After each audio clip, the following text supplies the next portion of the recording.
रामकृष्ण हरी. मी हवप युवा कीर्तनकार भारतीताई महाराज आडसूळ दिवाणे. आज या ठिकाणी आपण माऊलींच्या पालखीचं आगमन जेजुरी या ठिकाणी झालेलं आहे.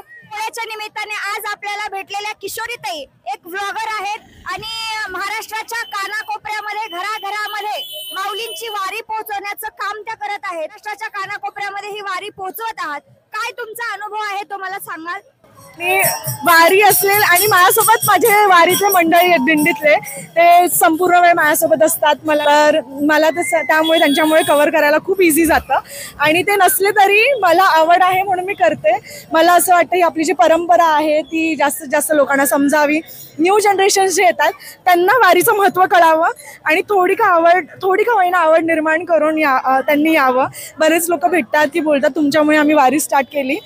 ह्याच्यापेक्षा जास्त आनंदाची गोष्ट माझ्यासाठी आयुष्यात काहीच होऊ शकत नाही की माझा एखादा व्हिडिओ बघून ते वारीचा अनुभव घ्यायला येतात आणि जे एकदा वारीला येतात त्यांची वारी कधीच सुटत नाही.